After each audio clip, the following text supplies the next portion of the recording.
Great games in the morning. This is Jonathan Albin, and we are live with Session Zero Chronicles. I am excited to bring this episode to you today because we are talking about some of my favorite people of Nycos. They are the fair folk of Nycos.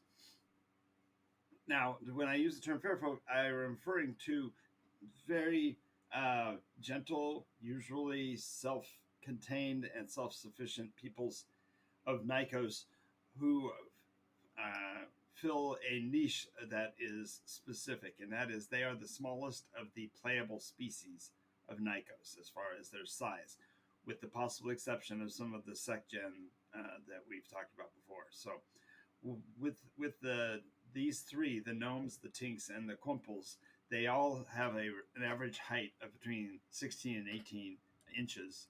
16 to 24 inches in height. So they are really, truly small folk, and their role or purpose in Nycos are to be the eyes and ears, if you will, of creation itself. Gnomes tend to be rather dark and ruddy in complexion. They have overpronounced facial features such as oversized noses or extended earlobes, or something else that seems to be somewhat run away in terms of their physical form of their face. And in some cases, they're just extremely large eyes, for example. Uh, Among the gnomes, you are dealing with the people who specifically favor things of nature. So they are able to communicate with woodlands creatures and forest denizens and the like fluently, as if they were speaking the same language. And the gnomes also tend to be very concerned with the health of people and beings. And so they are alchemists and cooks.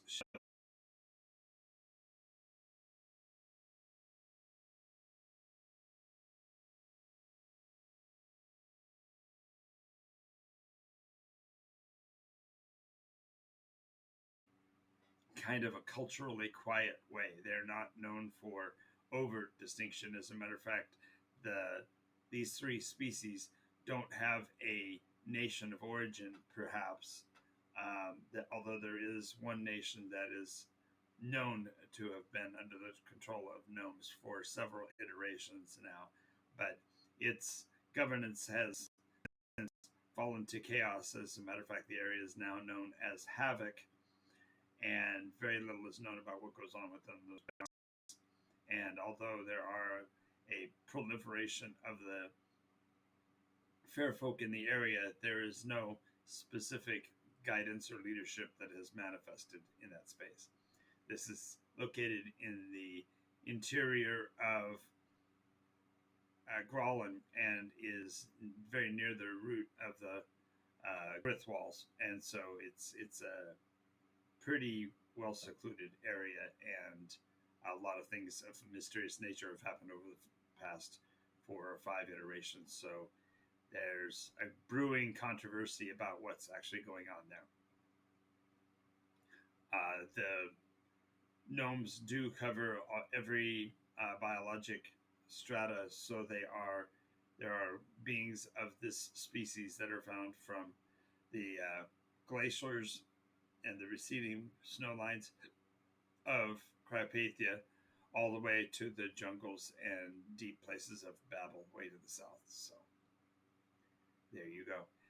Among the secondary species of the three, I'm going to actually forego them until the third. I'm actually going to talk about the Quumples next. The Quumples are a people that were born out of desperation for propriety in a time when they were being pretty much run roughshod by the earlier iterations of the Aruks. The Rook population, who are the descendancy, if you will, of common orcs long, long ago.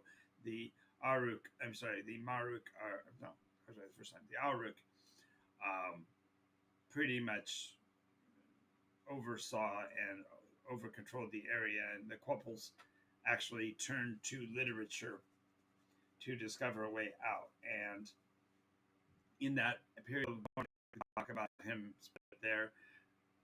Forerunner was a person by the name of Ahibad the Quumples, and his last name was eventually bastardized to become the Quumples species name because he led a rather strident civil war, not really so much civil war as a withdrawal of a certain portion of the fairfolk population into the dry and dusty places of the world. And so Quumples are equated with dusty, dirty, and kind of quiet and desperate peoples. Although their leader, Ahibad, was a self-proclaimed knight of the realm, and he did lead to the Quumples' extended use of the alpaca species and llama as well to increase their status and stature, where he trained in dozens and dozens of holy war soldiers to fill the ranks in the forces that would oppose the Aruk expansions of the late fourth and early fifth iteration. Now, the last group of which we're going to speak are the Tinks, and the Tinks are they tend to be their style tends to be more straight laced. They are known to wear button front shirts, similar to the one I'm wearing, and carry quill pens in their pockets along with notepads, slide rules, a considerable number of tools, as the Tinks are known to be technologists, or in their case, Tinknologists.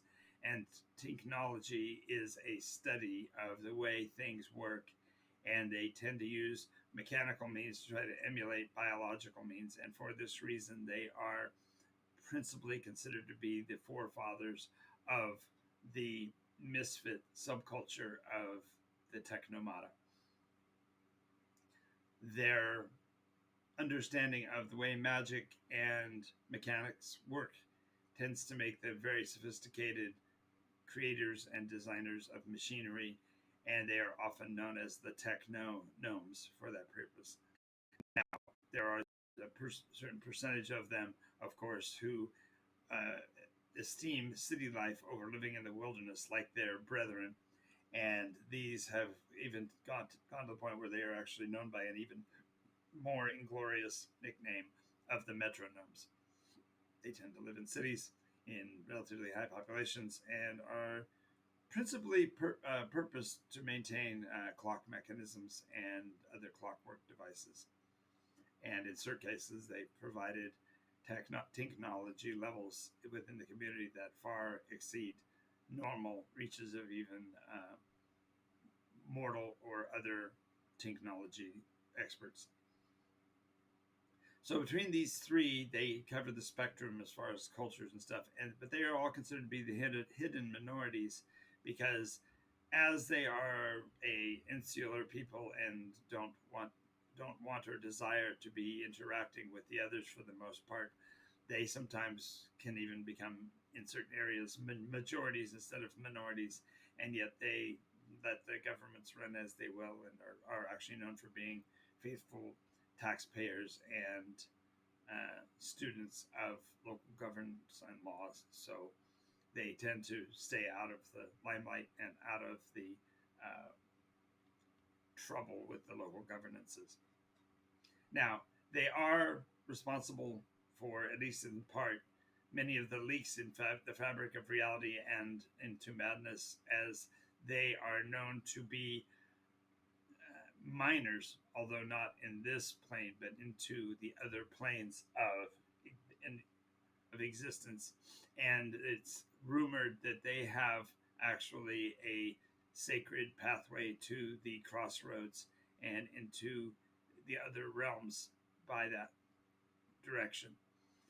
And so, although it is rarely discovered, there are many who seek to take hold of a member of the fair folk, and hopefully one that is well positioned to force them to give access to these pathways, because it's said, of course, that they are more than likely by mysticism, but otherwise the rumors have expound upon their access to great riches and untold valuables and such. Now, the protectors of this pathway, as I mentioned, are the Quumples, which is a holy order among the Quumples that ride on battle alpacas. That's alpacas that are battle ready, and in certain cases will actually utilize artilleriama, which are basically gun toting artillery yamas, and are known for besieging even tall person facilities throughout the world at different points in time. And this pathway to righteousness, this pathway to valor that the Quumple follow is known as the Path of Aldapulti. And Ahibad was the first to establish this passage. And there is an entire ritual and ordo that the members partake in order to become the faithful of the pathways of valor. Now, for the last two iterations, for the last two iterations, seventh and the eighth, they were virtually unplayed, unheralded, and have been misunderstood. In the seventh iteration, there was even an accusation that some of the gnomes might actually be extensions of the unknown great forces of certain mysteries and mythos that lead to madness and insanity. And the concept of their existence was besmirched by that, and so very few wish to run the risk of such a powerful level of mysticism and magic, and so they have not been played for the last couple of iterations. So those who are undertaking that pathway in the present of Nycos are doing so at their own danger, because the knowledge of what the gnomes are or have been, whether it be gnomes, tinks, or quumples, has been pretty much lost to time. Now, there are some points in the past of which they are particularly fond and proud. The first of which is that in the kingdom of E, which was established in the fourth iteration and remained until the middle of the fifth, there was a means by which the various species of Nycos could integrate and communicate by way of a gnome news network. And that, of course, that was because it is gnomes. That was spelled Gnome, News, Network. And these reporters from around the world would transfer information via messages directly back to E that were then transferred to others, and therefore people began to receive email. I know you can hate me for the pun, but these purveyors of email became ingratiated to many of the great kingdoms, and for that reason, the fair folk are received favorably pretty much in any nation they go.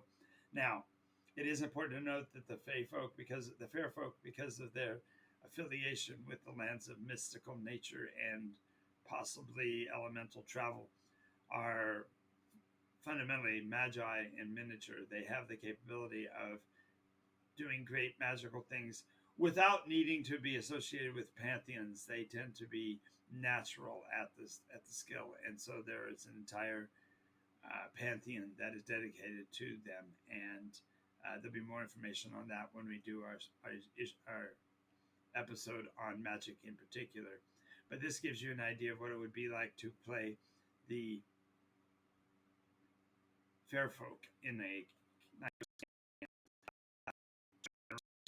They tend to be self-serving and a little selfish, but they also tend to be ultra loyal in the long term. So the main thing is that the party members need to work together to become friends and allies, and then the gnomes will be some of their and most dedicated friends possible.